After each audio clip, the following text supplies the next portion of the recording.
Live. Hey everybody, it's Audie Cashion. I don't know what I am. I'll tell you what I am from a bio perspective, but I'll tell you what I am. I am a passionate individual that loves to help transform people's lives like you. And I'll tell you what, I just had Perry Marshall and I just connected like 10 minutes ago. And I love this man already. He's real, he's passionate, he does his job and loves what he does and knows that work-life balance really doesn't exist. You know, if you find what you love to do, then you don't even have to worry about work-life balance because you're doing what you love to do. And I'll tell you how Perry's life touched mine. So I've got a nonprofit called the World Peace Center. You guys are well aware of that. And as a result of being a nonprofit, educational nonprofit to help people find their passion and their purpose, leading to ultimate peace, thus co-creating world peace, one individual and one organization at a time, what we got was a Google ad grants for $10,000 a month. Can you imagine $10,000 a month to spend in Google ad grants? I mean, that's strong, right, Perry? I mean, not too many people. Your guy that you were just telling me about had that much, right? But I couldn't figure out how to use them. I wasn't able to maximize them. And I read Perry's book, and it finally got me dialed in to know what I was doing. And it's because Perry talks about the 80-20 principle, and I want to just introduce him. So the way he's touched my life is he's helped me dial in the mission that we are on. And when I say dial in, it's really about focus. And so I don't want to talk a lot about me, but I just want to tell you how Perry's influenced my life in his mindset and his thinking. And he just said something about misfits and Planet Perry and how just people, odd and crazy people that basically like Steve Jobs, he said, you know what? It's those that are the crazy people that believe that they can do it, that they could co-create world peace or whatever that looks like in your world. And they live that dream and they actually influence the world for that. So Perry, I just want to let you open up and say, what's on your heart right now? What are you thinking about? Well, I'll tell you right this instant, what I'm thinking about is I did a one-day seminar here in Chicago a week ago, and we had a whole bunch of customers come in from all over the place. And you know, we're kind of heady. We're a little bit intellectual. We're all entrepreneurs. We like to take things apart, put them back together. Probably we like taking things apart a little more than we like putting them back together. We want to know how things work. Like I remember when I was 5 years old, I was super curious to see what the inside of my dad's transistor radio looked like. So I took a hammer to it, and he wasn't really happy about it when he came home from work, you know. But you know, I got to see what the insides looked like. There was all these circuit stuff, and it's like, well, Dad, you can take it back together, right? But I had all these people, and so, you know, the seminar runs from 8 to 5, and then the venue kicked us out at 6. So we went down the street to the food court, and the food court closed at 7:30, and so then they kicked us out, and so we went to this bar, and the bar closed at 10. Now I'd been up since 5. And I was wiped out, man. Like I'd done a whole seminar for a day. Well, turns out I just found out yesterday. So then there's like 6 or 7 people left. Another bar. They got kicked out at midnight. And then they went to another bar and they kicked them out at 2. And then they went to another bar that closed down at 4. And in Chicago, all the bars have to close at 4. So like they were done. There was like nowhere to go. So it was the meeting after the meeting after the meeting after the meeting. And, you know, and the lady, one of my customers, Sarah Davis, actually, she's got her own colorful history. She said, well, you know, like my tribe, like this is so fascinating. Like I can have conversations I just can't have anywhere else. And so here we are, and we're just having all this, you know, it was just so engaging, and my brain was on fire, and everybody's brain was on fire. And, you know, that's kind of what it's like when you find your tribe. And, hey, man, if you're at the meeting after the meeting after the meeting after the meeting at 4 o'clock in the morning, I'm sure there is like no work-life balance. But, dang, you sure are having a good time. right? And I don't have any doubt. I don't have any doubt that very prosperous seeds of new businesses got planted with all of the cross pollination. You know, one of my pet topics is biology, and I used to hate biology. Like, my biology teacher in high school was dreadful. And like, I think it's a crime against humanity to take the most interesting subjects in the world and make them boring and drone on and monotone. Like, there ought to be a law against this. But anyway, but later, much later, I rediscovered this, and one of my favorite TED Talk is a talk called How Bacteria Talk by Bonnie Bassler from Princeton University. And she's got this whole crew of people. They've been studying bacteria. You know, but I always kind of imagined like bacteria as these, like, you know, little lone wolves that just kind of go out and they try to infect you or whatever. No, bacteria always live in colonies. And they're very, very social creatures. And they have language. Okay, they have literal language with words like me and you and us and them. Okay, and watch, it's How Bacteria Talk by Bonnie Bassler. Go watch this TED Talk, okay? And she explains all about it. But this has been in the literature for decades, by the way, okay? Like, in a certain sense, like bacteria are better software programmers than humans are. Okay? A colony of bacteria can do more software engineering in 12 hours than a team of Google engineers can do in 12 weeks. And that is a fact. Okay? And so if you are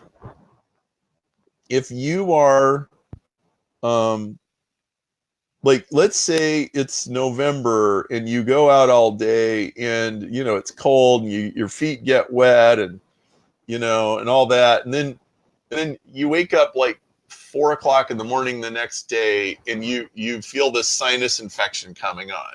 Like, oh no, you know, oh, I'm getting under the weather. I'm catching something.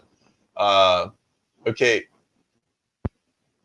You might think that, oh, you know, I caught some germs today. No. You got those germs weeks ago. And they were quietly flying all along. And Bonnie's video explains this. They were quietly multiplying for weeks in your body and just hiding, you know, under the bushes, so to speak. And they got these signals. They're like, okay, how many of us is there? Is there enough of us? You know, do we have a chance? And then your immune system gets compromised a little bit. You know, your resources are diverted in other things, and then all of a sudden they're like, okay, go, and they attack. Okay, and then all of a sudden you got strep throat, right? They've been planning this for weeks. Okay, well, so they always do things together, and like, or okay, if you make a cup of coffee, you put cream and sugar in it, and then you let it sit on the counter for 4 days. What's growing on the top of your cream and sugar 4 days later?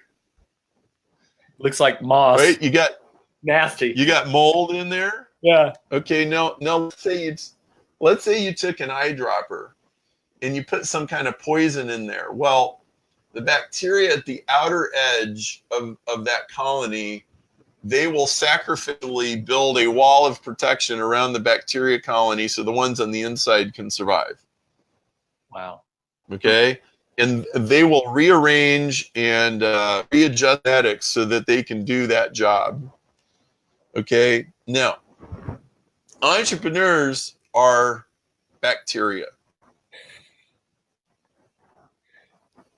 Mastermind groups are bacteria colonies. Okay. And see, okay, so here's another thing. So, so what, okay, why am I telling you all this? Well, I wrote a book called Evolution 2.0 that went down the evolution creation rabbit hole.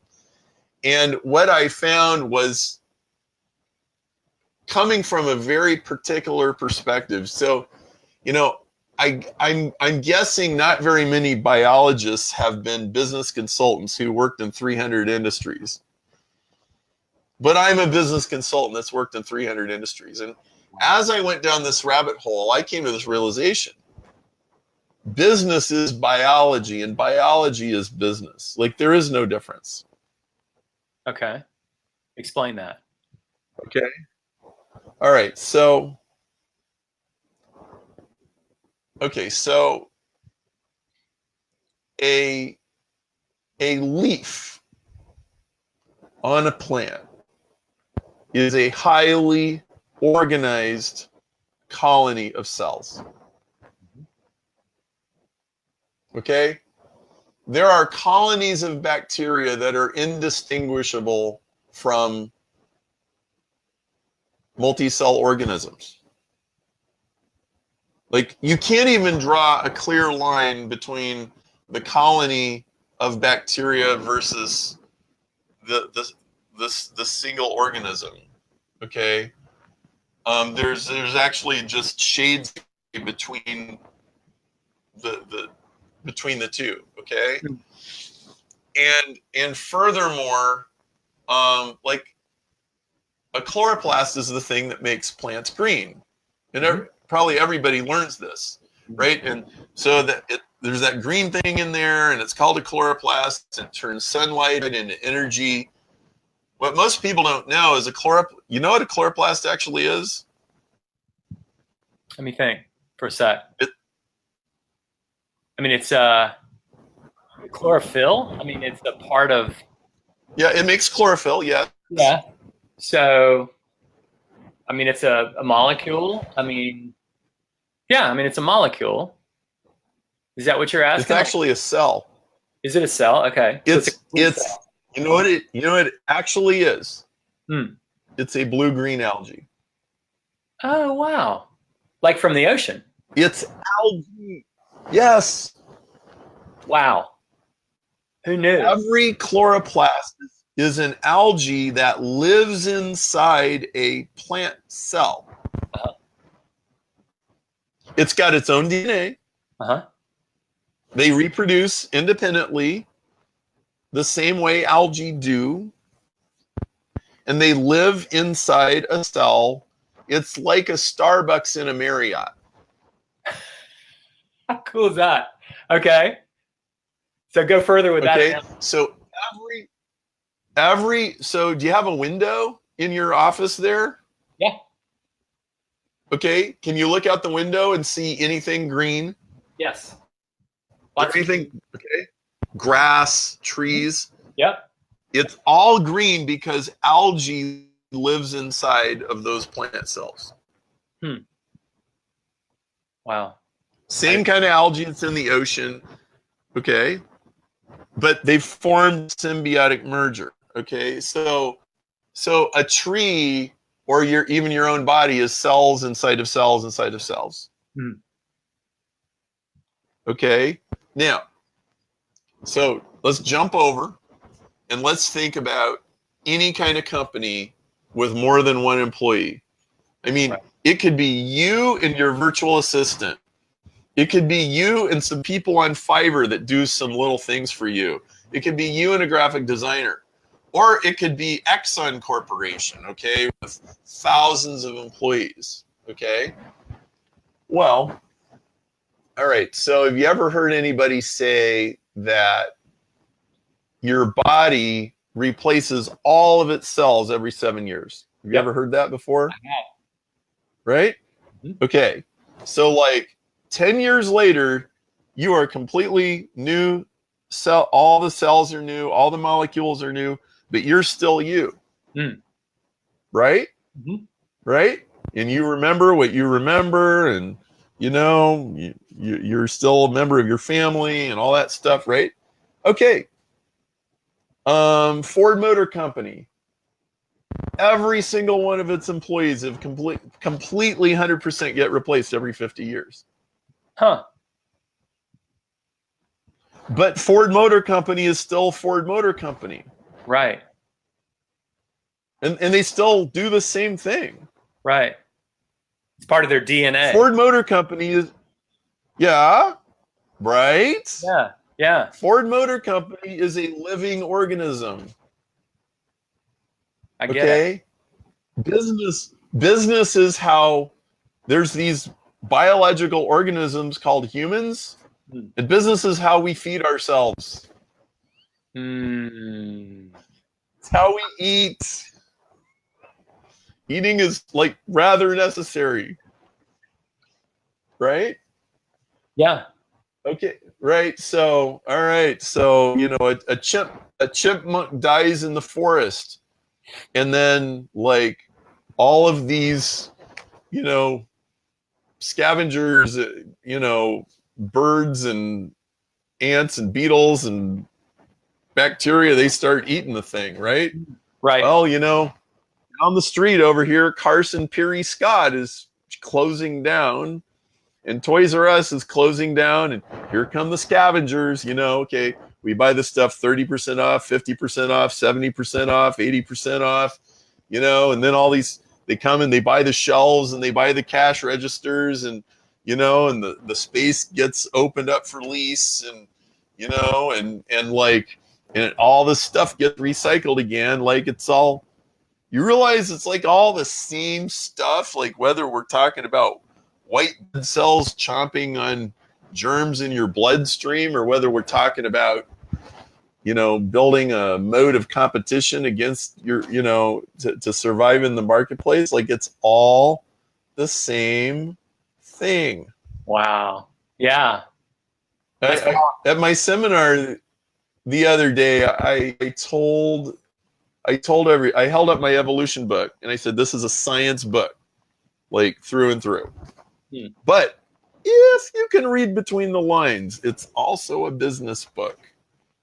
Just like put on that hat when you read it, and like we all do this. So I tell entrepreneurs, you know, you may not have even thought about biology, but you actually know more about evolution than most people. You know, if you've managed a Google AdWords account, or if you've bought Facebook traffic, you understand adaptation and selection as well as anybody, because it's your money, man. Like, anybody ever like spent $5,000 buying traffic and like got nothing to actually work? Ouch. Right?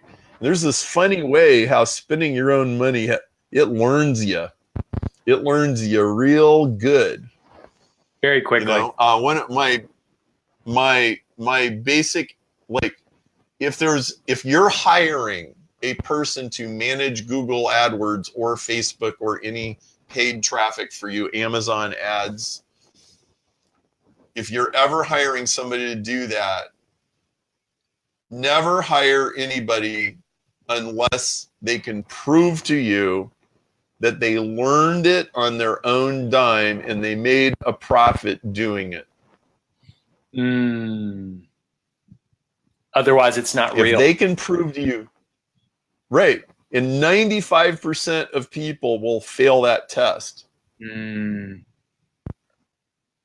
be, oh yeah, you know, I listened to a podcast about Facebook ads, and then my company gave me a $2,000 a month budget, and I know about that.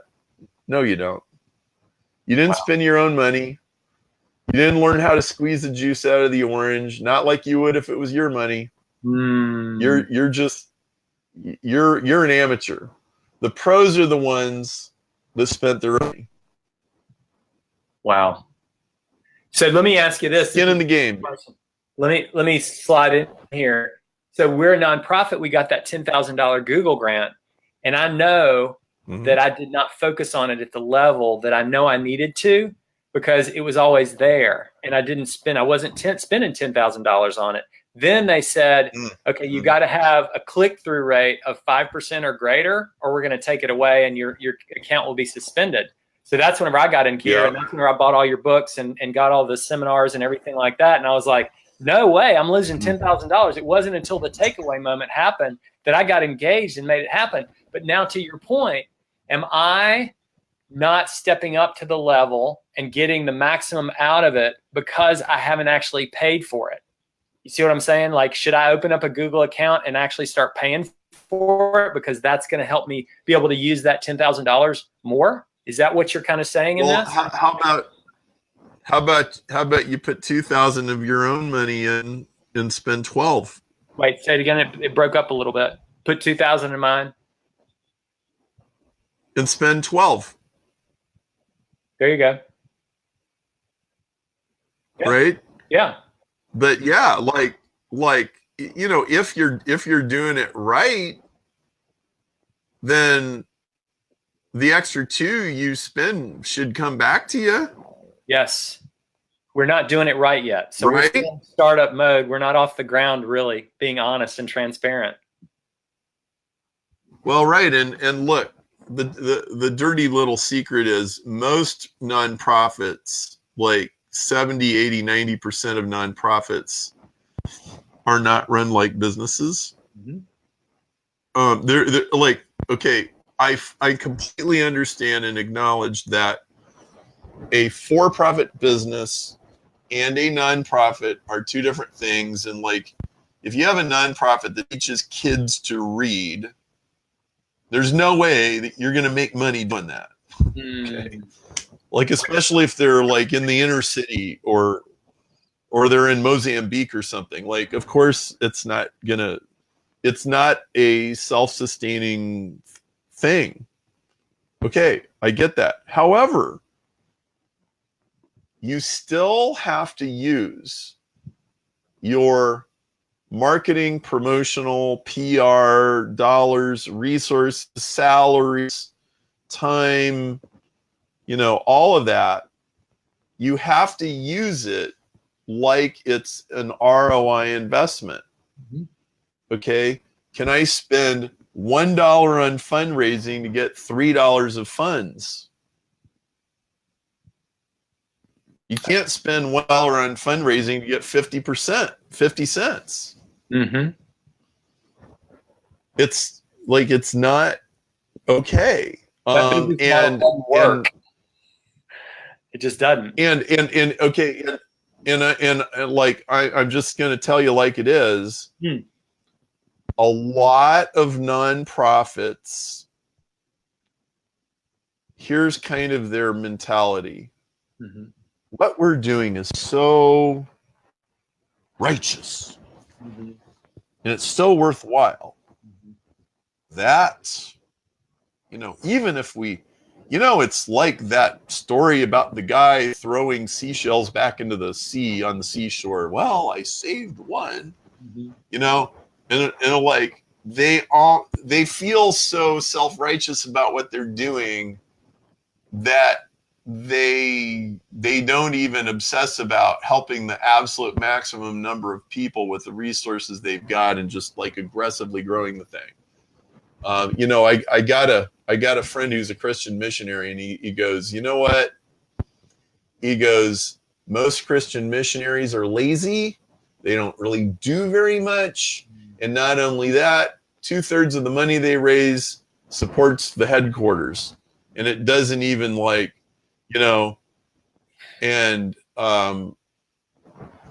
like, I know a whole lot about that world. There are people in that world that are making lots of stuff happen with surprisingly little money. You know, it's 80-20, you know, 20% of the money is generating 80% of the results. But because, like, they're all just doing this good thing, they think that's good enough, and they don't hold themselves accountable for, like, really kick-ass results. And so, you know, and so like, if you give money to stuff, you need to look over the shoulder of the people you're giving the stuff to and find out what's really going on. Mm-hmm. You know, I do support relief agencies and mission agencies and stuff like that, and I go visit them. Mm-hmm. Like, I've been to the project in Calcutta. I've been to the project in Rajahmundry, India. I've been to the project in Ranchi, India. I've been to the project in Mozambique. I've been to the project in Kenya. There's another project in Myanmar that I'll eventually get to sometime, you know, like where I can actually see what they are doing. Like, that's just really important. Absolutely. So, can I slide something in real quick? I didn't want to interrupt you. Go ahead and finish that thought, please. No, I'm done. Yeah. So my life's passion, and to your point, I really did poorly in school at UNC Chapel Hill. That's where I went to school. But I found that the people that I connected with, I've always been kind of that lost soul as far as really finding my tribe. You know, you mentioned that early on, but I went to the Association of Collegiate Entrepreneurs event in Los Angeles back in 1987. And I was like, these are my people. This is my people. I mean, like, I resonated with them. We had conversations of, you know, creating an impact in the world. You know, as a college student, I met Steve Jobs there, met Vern Harnish, who you probably know, that read the book Scaling Really? Up. He was, yeah. So Vern and I were buddies. I went out there to help him in Wichita, Kansas when they did the entrepreneur thing. I've always wanted to give back. And then I went to, but I did poorly in school. And so then I went to stay with a Japanese family for a homestay. And I realized, and I had my epiphany there, we were divided by language. Okay, I stayed with them, but I could tell they cared about me and that we could still communicate back and forth, you know, with hand signals and stuff like that, and trying to look it up in the books of how do you say this and all that. I couldn't speak Japanese, they couldn't speak English. And then I asked them to take me to Hiroshima, and I saw all the horrific things that happened as a result of war. So that's where I had my epiphany of this. If I can do anything in my life, I want to be purposeful about helping co-create world peace. I want to bridge the differences that we have in our world, because I don't want this to ever happen again. So that's been my commitment since I was, 18, 19 years old. But when I went on that trip, but the challenge has been, how do I actually make that happen? So I've always been chasing money to try to fund this nonprofit. And then I finally realized only a couple of years ago, I'm like, I'm still chasing, I teach the one thing. I'm certified to train and teach that. And it says in the beginning, it has that Russian proverb that says, if you chase two rabbits, you'll catch neither. And so that's what I've been doing. I've been chasing money to fulfill my purpose. Then I worked and I saw these nonprofits, they were always after about grants and stuff. So I was like, okay, let me take my entrepreneurial background, starting these different businesses in college. And, while I was over in Dubai as well, started a business there. And I was like, let me do that and focus on really what my purpose is and figure out how to monetize what my passion and my purpose is. And then that'll help be a model for others. You talk about that genome about, if a cell can create, then you can be a model to do that. So I'm trying to figure out, how do we do this, that brings the purpose and the passion together, but also provides for my family. So at first I was giving away all this content, about how to find your life's purpose, how do you find your passion, all that kind of stuff.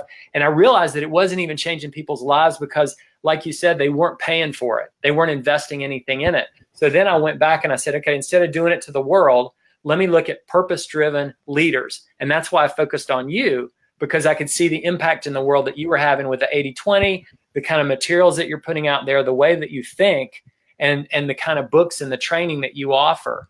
And then I was like, okay, that's not working because I'm not getting enough traction around these purpose-driven entrepreneurs and individuals and trainers and coaches.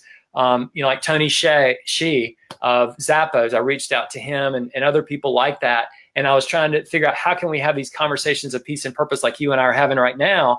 And then I was like, okay, let me go back. What is my personal story? And how do I connect with those people that I can serve that can actually make a decision quickly? So I went from everybody in the world down to my 80-20 was purpose-driven leaders, CEOs, people like yourself, consultants and game changers. And then I went to, okay, a subset of that, what's my 80-20? Well, my dad, when I was in college, he was an orthodontist. Okay. And so as a dentist, and to me, it was ready to get out of college, just getting ready to graduate. And I called him up during exams, and I'm, shiny object syndrome, the squirrel. And I was like, hey guys, y'all want to come down and have dinner with me? And so they came to Chapel Hill from High Point, North Carolina, where I live. And my dad, he said to me after we had dinner, he said, Audie, I just can't handle the stress. I can't handle the stress. And so even though he was doing what he was passionate about, he was just being overwhelmed. And so that's why I got into this whole 80-20 and how do you create a life that's, the life of your dreams. It doesn't create that kind of stress. He had a lot of money. He was providing. He was a great dad. But then that night he went back home and had a massive heart attack. And so that's what my passion came from. I'm like, let me help the dental profession. Let me get down to that 20%. And now I'm even going to focus even more. It's going to be the top tier of those 20% that want training and want to figure out how to live that life of their dreams. So does that make sense? Like even through the nonprofit, I'm having to figure it out. You know what I mean? Wow. Well, yeah, heart attacks. That's heavy stuff. That's how he died. That was the last time I saw him. Well, okay. So that's my story. What? Yeah. Wow. So then what? So I've been on this plane doing the nonprofit, hadn't figured, I had an agency working for us doing the Google AdWords, but they were not able to dial that in. We were getting a lot of impressions, but it wasn't converting. So then I was about to lose that ad grant. And so I started focusing on, okay, let me learn how to do it. Started doing it.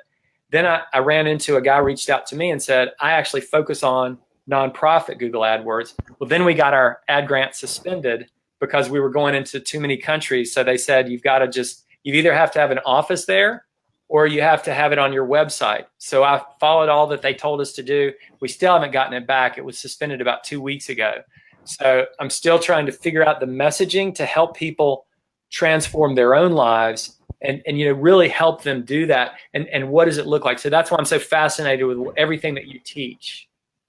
So that's why we're talking today. Well, amazing. Okay.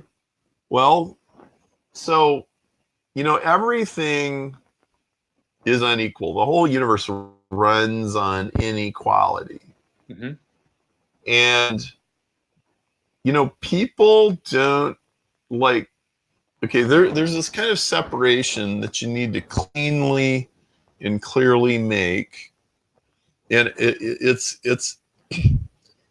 a separation between the is world and the should be world. Okay, that's part of it. Okay, part of it is making a distinction between what can only be described as spiritual ideals as compared to material realities. So 80-20 says that anything that is based on positive feedback will generate hugely unequal results. What do I mean by positive feedback? Positive feedback is whenever behavior reinforces the same behavior. Okay? So, this is everywhere. This is as basic as there is a hill and there is rain and water flows down the hill. Okay, well, the water will find a path of least resistance and it will make a river, and when the river flows, the river will erode the dirt in the river and it will make the river deeper and there will be a river. Okay? And 80% of the water will flow in 20% of the space. And that's the most fundamental, basic, rudimentary example of 80-20 that I probably could think of. Okay? And that describes sand dunes and avalanches and weather and water and, the size of craters on the moon, right? Okay? There's rocks at the beach and the surf is coming in and it grinds the rocks into smaller and smaller. And grinding makes grinding, and grinding makes more grinding. That's how you get sand. And sand is 80-20, okay? It's just positive feedback. So rocks are always going to be unequal in size. And if you take a bucket of sand, 20%, 80% of the particles are going to be in 20% of the space, and 80% of the 80% is going to be in 20% of 20%. It just keeps going until you get down to, the smallest ones. So like, this is how everything is unequal, and people are unequal, and incomes are unequal, and companies are unequal, and restaurants are unequal. Okay, so it's inequality everywhere. Well, now in human, the reason that civilization exists is to deal with the inequality. Okay, so everybody knows that twin babies 6 months old can't earn as much income as their father. So you have a family, and the fathers and mothers take care of the infants, right? Because of inequality. Now we also have this idea of equality. We hold these things self-evident, that all men are endowed with, or created by certain inalienable rights, and their life, liberty, and pursuit of happiness, right? And that's the Declaration of Independence, and that's like the whole cornerstone of Western democracy. All right, well, there's an interesting story about that. Now, I'm getting to a point of making a super important distinction in your business and in your life that I think if you get clear about this, it's really going to help you sort things out, okay?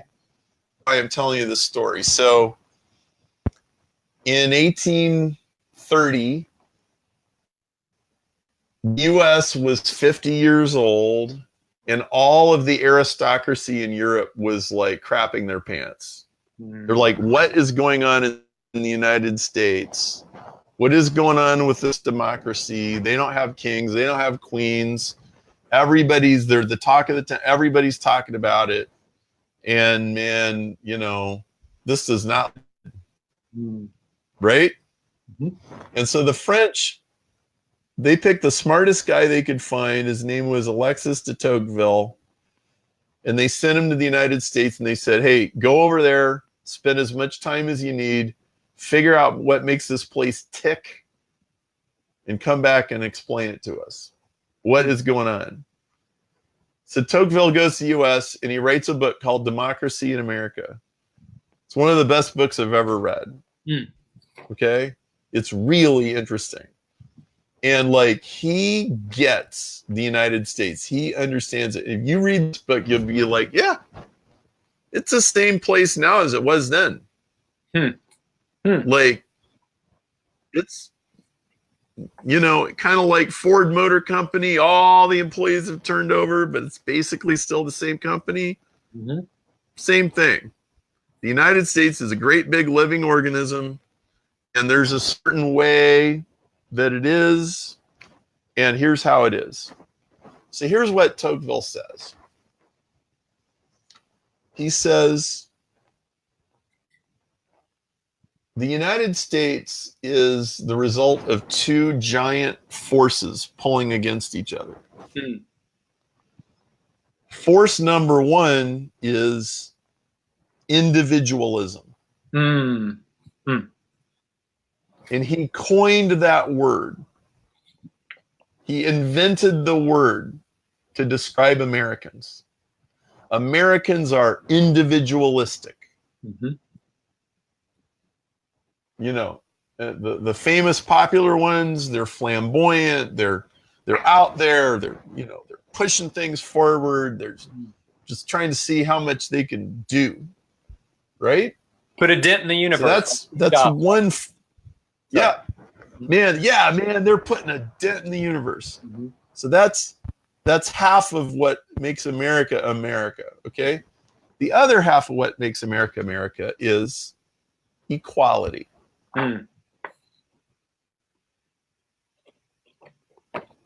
Which is that whole Declaration of Independence thing. Everybody's equal.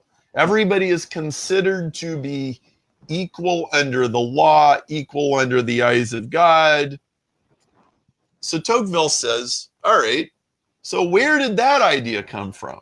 Mm. He says, I'll tell you where it came from. He says, it comes from St. Paul. Okay.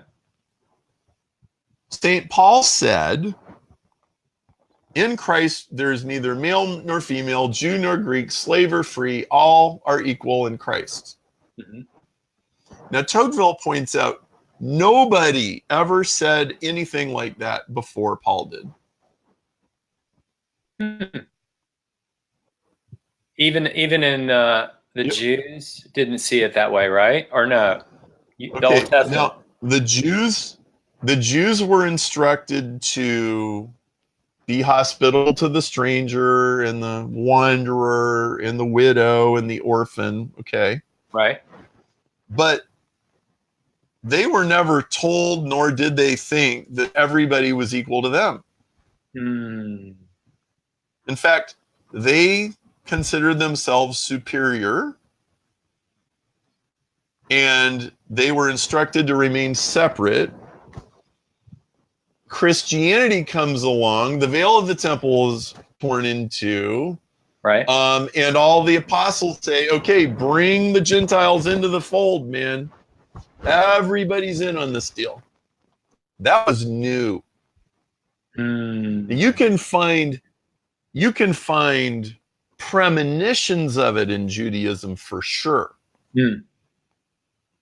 You can find pre-echoes,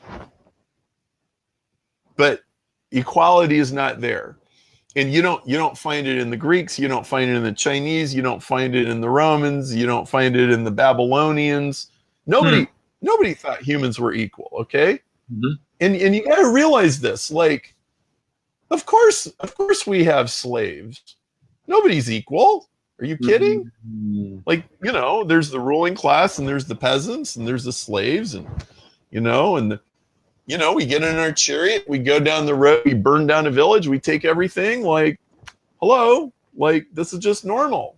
Mm. Like, you read these 3,000-year-old stories about, killing the Hittites or something. Well, you read them as an American. Mm. They didn't think that way at all. Mm. The idea didn't even exist. Hey, that little slave girl, she's just as good as you. They didn't think that. Right. They would go, you're crazy. What are you talking about? What are you talking about? The king has horses and chariots and the slaves have nothing. Nobody's equal. What, are you going to give all the horses and chariots to the slaves? Are you crazy? Who do you think you are? And in fact, what's the Old Testament story of Exodus and all about? That is about slaves learning to be free people. Well said. Good thought. Okay. It is what the story is about. Okay. The Old Testament is about the evolution of humanity. Mm. Okay. And if you don't accept the idea that evolution is inequality in action, and it's the superior winning over the inferior, if you can't accept that and understand it, that this is a fundamental law of the universe, you'll never even understand the Old Testament. It won't make any sense. You'll be like, yeah, like, I don't know why God is killing all the Hittites. Well, you got to remember that before Jesus, God doesn't consider them to be equal either. Wow. Because they were his chosen people. So he's protecting the Israelites, not anybody else. He said, go and destroy those people. Right. Yeah. Right. He's trying to create a civilization that will last with customs and language and holidays that will last. And it worked. Okay. You can open the Bible to some random page and find something that you think is silly, ridiculous, or horrible. You can do that if you want, okay? And I can't stop you. But the fact is the Jewish culture is the oldest intact civilization. It's 4,000 years old. Same language, same holidays, same religion, same food, even. Mm-hmm. Okay? The Babylonians are gone. The Romans are gone. The Greeks are gone. The Hittites are gone. The ancient Chinese are gone. The ancient Indians are gone. They're all, the Mayas, the Incas, they're all gone. And the Jews are here. Okay?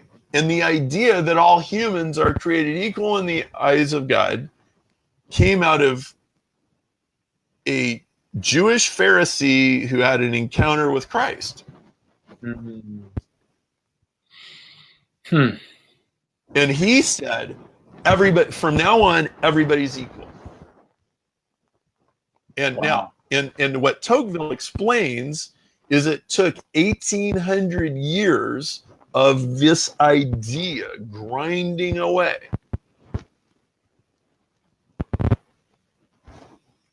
For a country to now get founded on that idea. Okay, we're going to start a whole country that's based on the idea of equality. How cool is that? Now, but do you see that it takes centuries of struggle and thinking and trial and error and shooting for the mark and missing the mark, shooting for the mark and missing the mark, shooting, okay? Even, you know, you have you go to the bar and you have an argument with your friends about how we should do healthcare. Right? Right.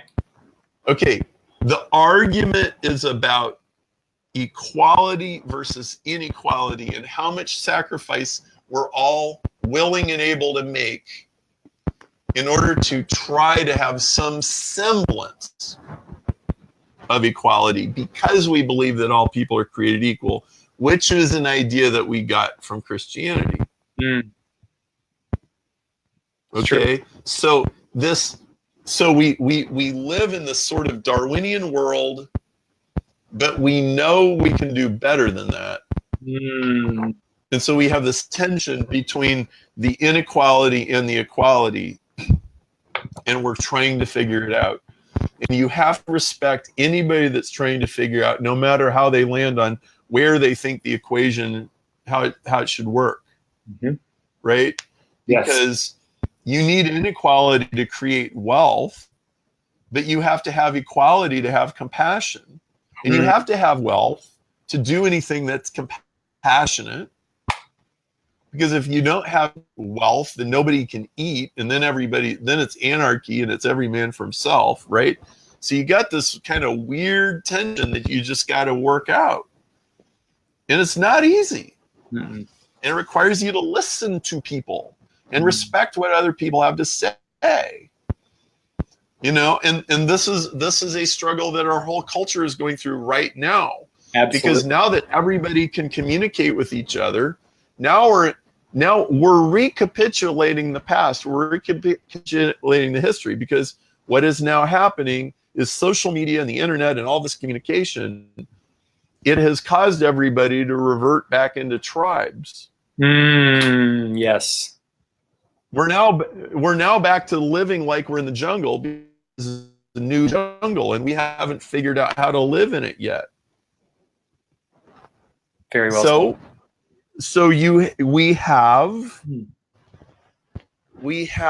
the polarization and you know, the isolation and the strident and the protests and the social justice warriors and the political correctness and the fights between the left and the right, and you know, the xenophobia of the far right, and it's all going on. And you have to understand, it's just a new version of old ancient patterns and behavior. Wow. Okay, so now to bring now to bring this into the present. So as a business owner, as an entrepreneur, there's some 80-20s that you have to get straight in your head. Okay? Fire away. And what you have to get what you have to get straight is, what am I trying to make equal? And what am I trying to make unequal? Because you have to do both. But you have to be clear about what you are doing. Okay, so it's really interesting that this whole conversation started in the context of nonprofits. So here's my take on what an entrepreneur, what are you trying to make equal? Okay, as an entrepreneur, you have a certain margin for charity. Mm-hmm. The world is not 100% charity. Mm-hmm. In the Jewish tradition, the world is like 10% charity. Mm. Okay? Now, if you could do this on the back of a napkin, and you could figure out that if the wealthiest people in the world gave 10% of their wealth to charity, you could feed the 80% of the people that don't have enough to eat. Mm-hmm. 10% is enough. Mm-hmm. Okay? Now, the charity has to be administered properly. Mm-hmm. It has to be administered by communities, not by bureaucracies, okay? That's really what it comes down to. But it's enough. Okay, but the other, so who should you give your money to? Well, in my opinion, you should give your money to the things that simply can't survive without getting money. Charities and poor people and the sick and the lame and the blind, and and you're always going to have some of that. You don't give your money to people who are capable of earning it themselves. This is why Paul said, he who will not work shall not eat. He didn't say he who cannot work. Doesn't say that. It says he who will not. Okay? Mm-hmm. So what it means, there's a lot of people in the middle that you got to let them struggle. You have to be okay with it. Yeah. Okay, I don't make the rules. I just tell you what they are. If I help the middle class people that got 3 meals a day and I give away free advice to them, I don't have any money to help the really poor people. Right. Okay? And if I subsidize mediocrity by hiring B players and C players, and I don't fire them for doing lousy work, then I will not have profit. And I will not have enough money to hire A players. And then I'll be mediocre, and then I'll go out of business. Because the world only wants A players. Mm-hmm. Okay, so your job as an entrepreneur is to be an A player, to hire A players, to do A quality work, to pursue excellence, to not tolerate mediocrity, and play an A game. So that means you hire slow, you fire fast, you're ruthless about quality control, you hold high standards. Your company is not a family, it's a meritocracy. The family part only comes after the meritocracy part has been satisfied. Within the bounds of meritocracy, you have a family and everybody looks out, and then somebody's on chemotherapy and you take care of him, but you take care of him because he was an A player when he was healthy. I love it. And for those who and you have to get this. Well, I was just going to say, for those who might not get meritocracy, do you want to explain it to you in Planet Perry terms? Sorry. It's the rewards go to the best. Got it. So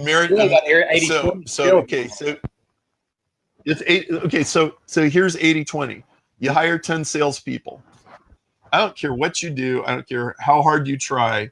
If you hire 10 salespeople and they work for you for a month, 2 of them are going to sell 80% of what got sold, and 8 of them are going to sell the other 20%, and the 2 are going to outperform the other 8 16-1. That is going to happen. Okay? Meritocracy. Okay.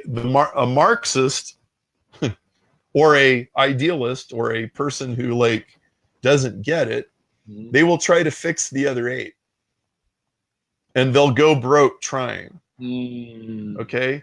In a meritocracy, you fire at least 6 of them, maybe 7, maybe 8,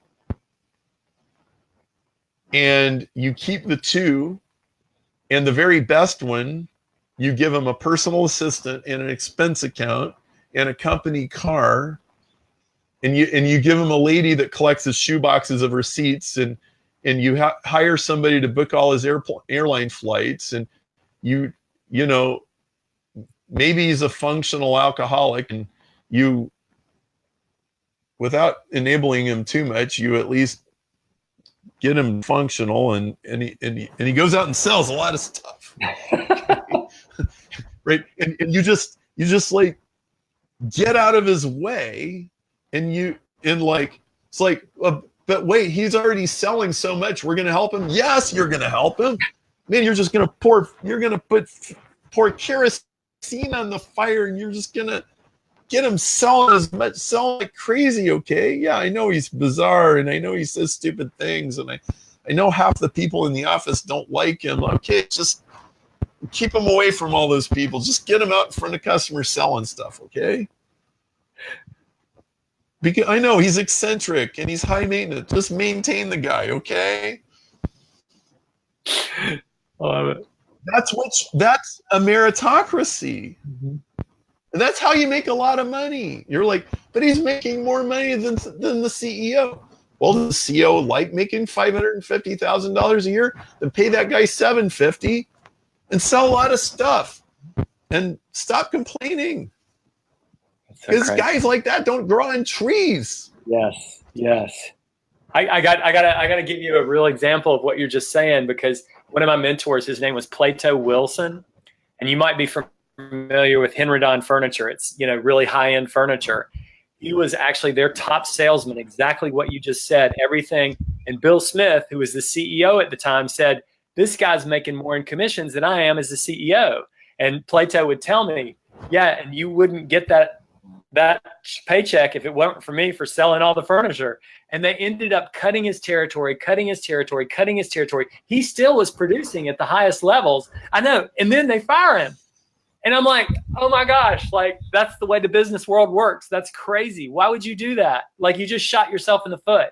But anyway, back to your point. That's amazing. It happens all the time.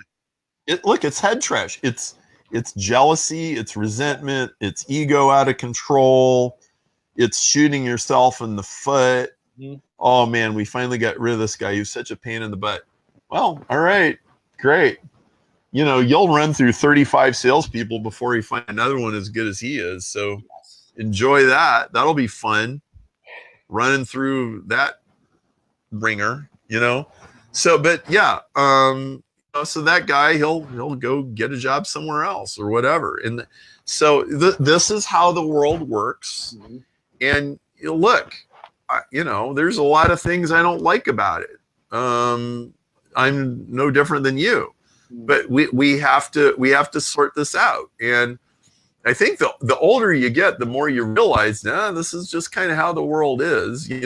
We tried socialism, and well, we stacked up 100 million dead people doing that. So I don't think communism, like, well, we don't need to try that experiment again. Yeah. So yeah, we have a system. It's very flawed, but it works. And you have to understand, we are recapitulating the tribalism that we all came from, and we're going through like another stage, another phase of maturity, and we're all trying to grow up, and it's gonna take time, and we need dialogue, and we need to sit down with people, and we need communities, and we need the meeting after the meeting. We need to hang out at the bar until it closes, and we need to make friends with people who don't think the same way we do. So there you go. I love it. I want to respect it is 12, but I did have one more question. Do you have a couple more minutes, or do you need to scoot? Just really brief. Yeah. Okay. To summarize everything that we talked about, if someone is out there and they've heard your message and they, in their heart, have this passion to want to change and impact the world, and they're like, maybe they're in Pakistan and they live in a tribal village and they don't even have an education. I think of a gentleman, MB Koza, who's been connecting with me and we've been talking, but they don't have the resources to get started. They don't have a deep pockets or people they can borrow from. What would you recommend is the process of doing what it is that they are passionate about, the 80-20 process of starting a business, getting going, and maybe they're in America, it doesn't matter, but what do you think that next step program is? Well, if I might be so bold, I think you should read 80-20 Sales and Marketing, and you should read Richard Koch's books on 80-20, and you should get 80-20 in your bones. Most people think they understand it. They really don't. It is much deeper than you probably suspect. We barely scratched the surface of it today. And you got to realize that, 50% of your progress is going to come from 1% of your friends, 1% of your relationships, 1% of your business partnerships, 1% of your customers, 1% of your product line, 1% of the phone calls, 1% of the emails. It's all incredibly unequal. Okay. And you might have to turn rocks, but you're looking to turn over the unequal rock. That is what you're doing. And if you're clear about that, then suddenly you're equipped to go forward. And I think the 80-20 Sales and Marketing book, it will really give you an extremely practical sense of how to sift and sort and identify, okay, I don't know for sure which one of these 100 things is it, but I can narrow it down to 10, or I can narrow it down to 5, and I can be dealing on a 1 out of 5 instead of a 1 out of 100. And it's the fundamental of how you do risk management. Okay, if we could all predict the future perfectly, then we wouldn't need to try all those other things. There wouldn't be trial and error, but we can't predict the future. The future is dictated by the rules of chaos, which is what gives rise to 80-20. It's those positive feedback loops. It's the butterfly effect, if some of you know what that is. But you can narrow it down. You can get good at predicting, okay, it's going to be one of these 10, it's going to be one of these 5, it's going to be one of these 3. And I'm telling you, that's a deep rabbit hole. And just one last thing. Yes. You have to be really careful. And there's a pendulum that swings back and forth very, very slowly, and you could call it a pendulum of curation. So if you go back 40 years, when I was growing up, we had 4 channels on the TV set. There was PBS, ABC, NBC, and CBS. That was it. 4 channels. Okay, well, and we got 1 newspaper, and there's 20 radio stations or whatever, and that's it. That's where the information comes from. Okay? Now today, we've got 9 billion information sources, gazillions of blogs and gazillions of websites and whatever, right? It's just crazy, how much. Well, listen, the pendulum is eventually going to swing back the other way.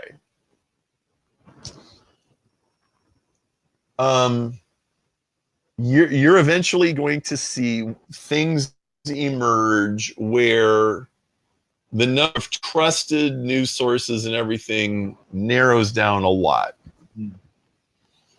And I think you're seeing the demise of traditional media, which that's a whole conversation, okay? But you need to be way ahead of that pendulum swing. Mm-hmm. If you're on email lists of 25 different marketers, you need to chop 80% of them. Actually, you need to chop 80% of anything that you're getting. Mm. Social media feeds, Twitter feeds, and you need to reduce it to only people who you know they tell you the truth. Mm. And if you're honest with yourself, you know that a lot of people you listen to, you know they don't really tell you the truth. And deep down you know it, but you kind of listen to them anyway because they're entertaining. No, if they don't tell you the truth, they're out. Mm. You don't listen to them, okay? If they don't have wisdom, if they don't have discernment, if they don't care about their listeners. Mm-hmm. So by this criteria, you should not be listening to CNN. You should not be listening to CNBC. You probably shouldn't be listening to Fox. I mean, honestly, there's a whole bunch of stuff that you should just shut them off, right? There's all kinds of marketers, all kinds of gurus, all kinds of bush, and you narrow down. Half truths is not good enough. And then you drill down, and when you find truth tellers, you hang on to them for dear life. You know, if you buy somebody's book or you go to somebody's seminar and it helps you and it moves you forward and it actually gets results, it's not, this really ought to work. I'm sure this is going to work someday. No, if it really works, okay, then that's who you give your money to. And that's who you give your attention to. Selectivity. You have to curate. And you find the truth tellers and you figure out who they say the truth tellers are. Can you say? And I think a lot of. You have some truth tellers other than yourself. Who are other truth tellers out there that you value? I'll rattle off a list. Okay.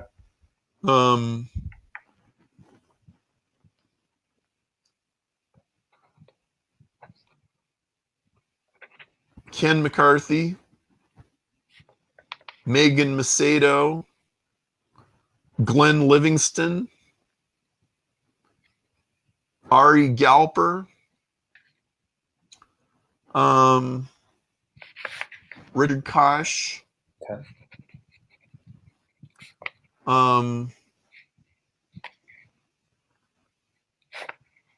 And I'm sure I'm not thinking of a whole bunch of them, but Jordan Peterson,